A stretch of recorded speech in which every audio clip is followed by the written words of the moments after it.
Hi guys, today we continue our retelling of the TV series Silo, episodes 3 through 5. For the recap of the first 2 episodes, please follow the link in the description. From now on, you shadow Knox. Yes, ma'am.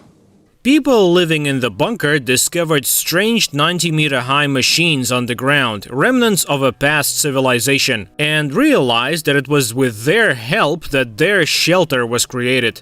Hovering over the abyss, Juliet decides not to risk it and returns to the platform, where she pulls out alcohol and commemorates her deceased friend, then puts his watch on her wrist. Mayor Ruth is also saddened by what has happened and asks Deputy Sheriff Marnes to find Juliet as soon as possible, who at this time is recovering, overcoming a hangover.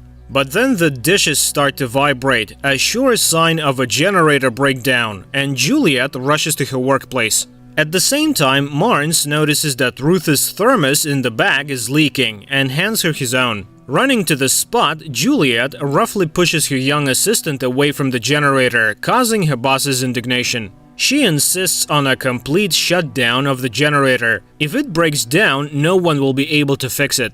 And then the dungeon will simply perish. Meanwhile, Ruth and Marnes come to the head of bunker IT industry, the second man after the mayor. The man is not thrilled with Juliet's candidacy for sheriff. She stole duct tape for the needs of her service. The chief judge is also against it, but she was chosen by Holston. After the conversation, Ruth and Marnes go to the middle level, where the woman is warmly greeted, as they love her very much. The mayor traditionally visits newborns and then starts a conversation with Dr. Nicholson, Juliet's father, who explains that his daughter ended up downstairs because she loved mechanics from childhood and that they don't keep in touch. Meanwhile, Juliet is telling Marta about her horror of the mass water below, while the mayor and the assistant are dining in the park. Marnes admits he's ready to retire when Judge Sims' assistant appears in front of them, who has his own candidate for the sheriff's position. And downstairs, the shaking starts again, and the mayor witnesses how Juliet works, after which she meets with her. Juliet is stunned by the offer. Her job is much more important, and she doesn't want to be the sheriff. The mayor hands her Holston's sheriff's badge, left specifically for her. Juliet discovers an engraving on the back of the badge and catches up with the mayor. She is ready to accept the position, but before leaving, she has to fix the generator, which needs to be temporarily turned off. The mayor has to agree. A warning is spread throughout the bunker, which frightens people. Juliet explains what exactly is broken and how to fix it, but they have only an hour for everything. Repairmen carefully develop a work plan, because if something goes wrong, there could be casualties. Juliet takes her assistant with her, which delights the boy. And then darkness falls in the bunker. The generator is stopped, its external panels are removed. The repairmen are lifted to the site of the breakdown. Juliet finds a broken blade, disconnects it and lowers it down. The rest they have to fix in place. Meanwhile, Ruth and Marnes worry about a possible accident. If they fail to fix the generator, groundwater will rise and people will inevitably perish. Then Ruth confesses that she's ready to leave her position and settle next to a retiree. Marnes kisses her, and the situation at the generator heats up. Juliet has to go inside the machine to cool it down with water. She's completely overwhelmed when the blade is finally put in place. Exhausted, choking Juliet is pulled out, the generator is started, and it starts working as it should, which causes jubilation throughout the bunker.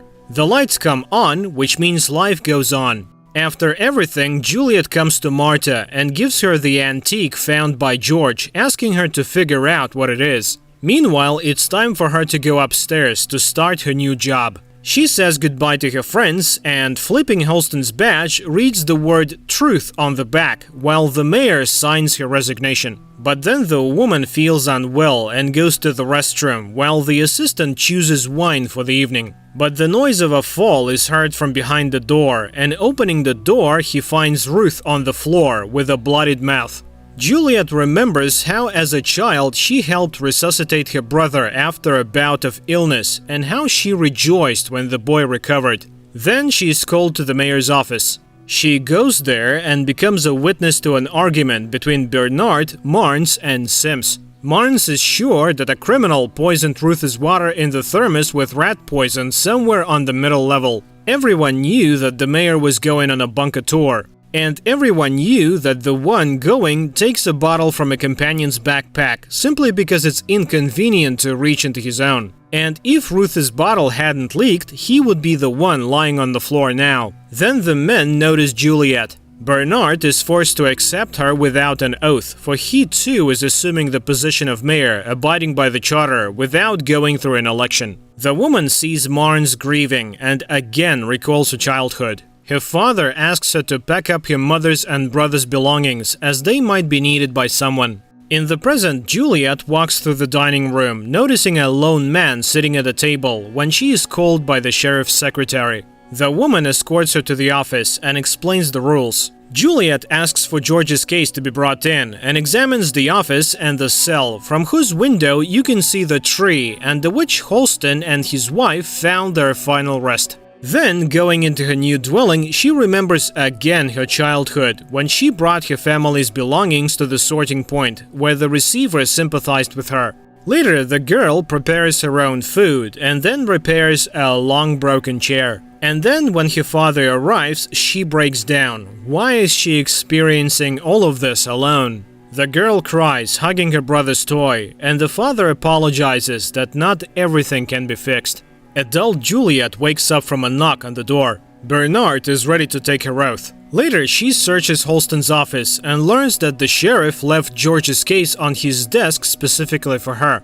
Then comes a message about an incident with Marnes. She runs to the middle level, where the former deputy sheriff is beating a man suspected by him of poisoning Ruth. She leads him to the dining room, where she tells him about her suspicions in George's murder case, about the fact that the sheriff promised to signal her if he found anything. And she shows the sheriff's badge. Marnes agrees to cooperate. Together, they go to a man named Kennedy, who Marnes also put on his list. The man gets into a fight. Juliet has to break them up and then provide aid to Marnes. Juliet tries to locate the hard disk that George handed to the sheriff, and Marnes suggests visiting the storage. Then he confesses that he had enough enemies wishing him dead. Seeing Ruth's portrait on his wall, she understands his true feelings and agrees to leave her post after they find the mayor's killer. The action shifts to the past, when Juliet packed her things and went down from her house, where she submitted a note asking to be accepted into the repairman, allegedly written by her father. Marta quickly understands what's going on, but the stubborn girl ends up on the clearing team. Every 5 minutes, junk is dumped here, among which one needs to find something that can be repaired, and it's very hard work. Adult Juliet is greeted by the storekeeper, but she doesn't recognize an old disc and a stack of papers among Holston's things.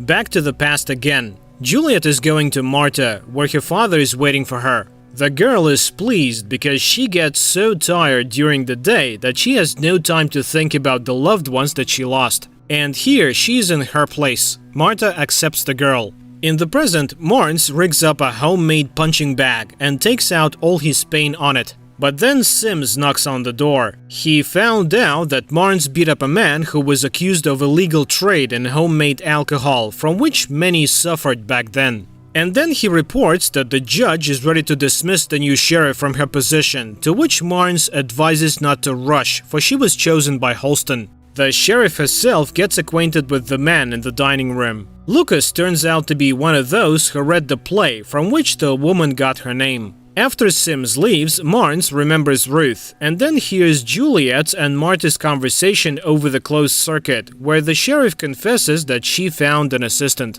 And Marta mentions that she has something worth looking at. Juliet promises to drop by and goes home, where she notices a knock in the ventilation. Marnes also goes to his place, where someone attacks him in the dark. The men struggle, but the attacker takes Marnes' gun. And Juliet, opening the ventilation grate, finds inside a bag with George's real case. The woman rereads the dossier when she is called to Marnes' house, where Sims and the new sheriff's deputy, Paul Billings, are already examining the body.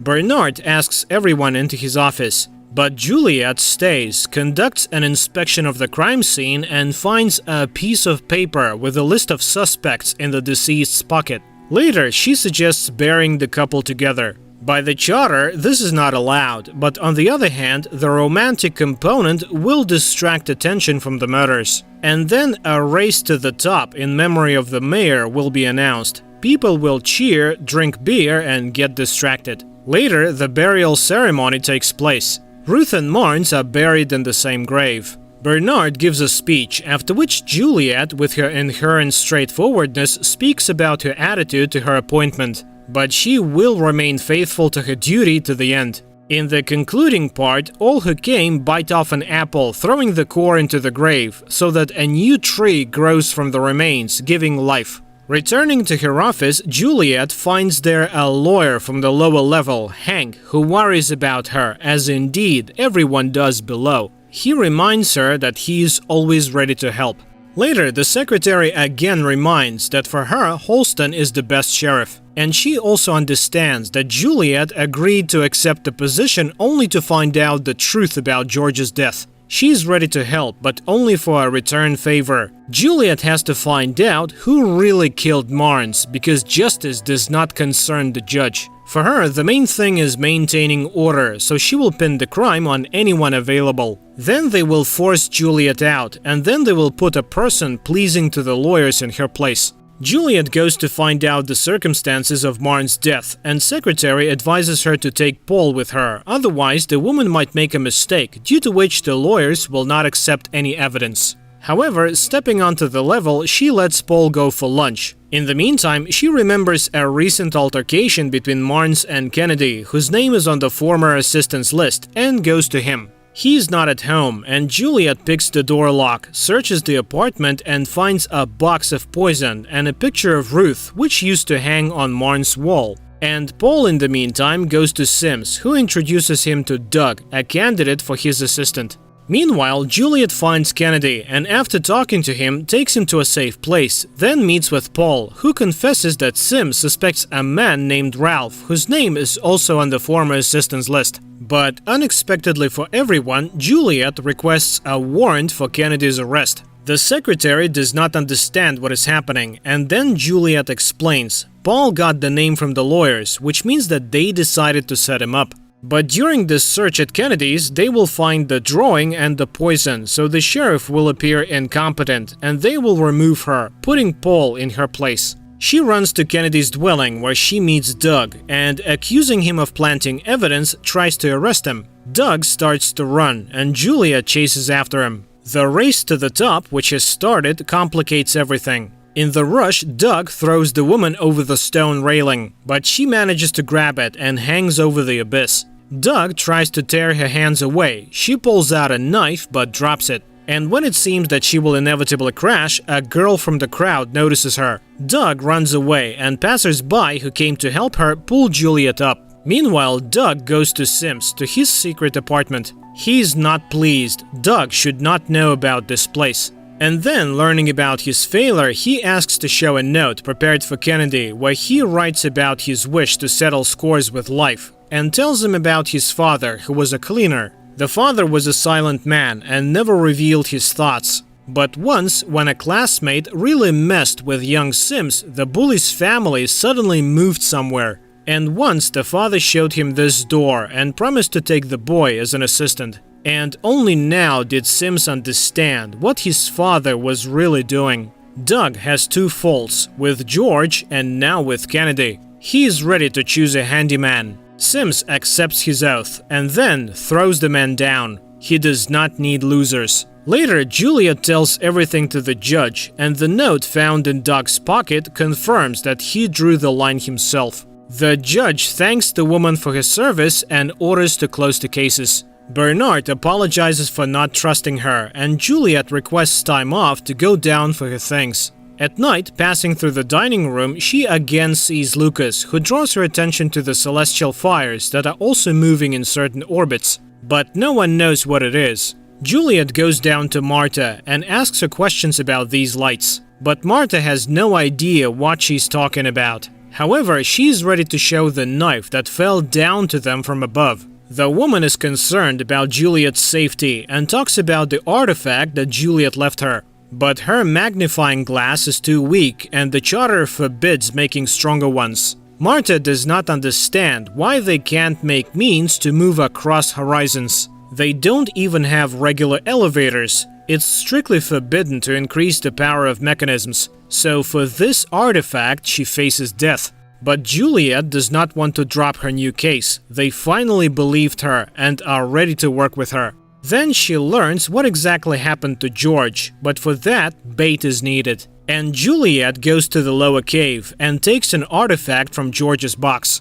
Despite the many post-apocalyptic survival films recently made, this series stands out with its mysterious narrative and quite interesting plot twists. Who made this bunker for civilization, and why can those who went outside breathe apparently clean air? New episodes and new discoveries lie ahead.